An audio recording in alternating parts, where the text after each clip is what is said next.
આ સ્ટોરી સાંભળ્યા પછી તમને માણસો અને પ્રાણીઓ વચ્ચેનો ફરક સમજાઈ જશે. એક ઘરનું રિનોવેશન ચાલી રહ્યું હતું. કામદારો દિવાલ તોડી રહ્યા હતા. અચાનક દિવાલમાંથી એક અજબ દ્રશ્ય જોવા મળ્યું. દિવાલમાં ઠોકેલી એક ખીલીમાં એક ગરોળી ફસાઈ ગઈ હતી અને સૌથી આશ્ચર્યની વાત એ હતી કે તે હજુ પણ જીવંત હતી. થોડી તપાસ કરતા ખબર પડી કે આ ઘર લગભગ 10 વર્ષ પહેલા બનાવાયું હતું. એટલે શક્ય છે કે આ ગરોળી પણ 10 વર્ષ પહેલા જ આ ખીલીમાં ફસાઈ ગઈ હશે. હવે પ્રશ્ન ઉભો થયો, 10 વર્ષ સુધી આ ગરોળી જીવતી કેવી રીતે રહી? લોકોએ થોડો સમય ધ્યાન રાખ્યું અને થોડા જ સમયમાં સચ્ચાઈ સામે આવી ગઈ. બીજી એક ગરોળી રોજ પોતાના મોઢામાં માખી, મચ્છર અને નાના જીવ લઈને આવતી અને આ ફસાઈ ગયેલી ગરોળીને ખવડાવીને જતી. વિચાર કરો, એક નાનકડું પ્રાણી પણ વફાદારી અને લાગણીનું કેટલું મોટું ઉદાહરણ આપી જાય છે. કોઈ સ્વાર્થ નહીં, કોઈ અપેક્ષા નહીં, ફક્ત સાથ અને લાગણી.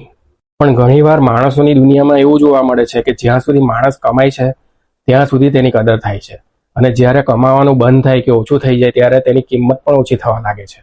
આ નાનકડી ઘટના આપણને કેટલી મોટી શિખામણ આપી જાય છે. નાનકડા પ્રાણીએ આજે માણસોને મોટો પાઠ શીખવી દીધો. તમને શું લાગે છે, માણસ વફાદાર હોય છે કે પ્રાણી?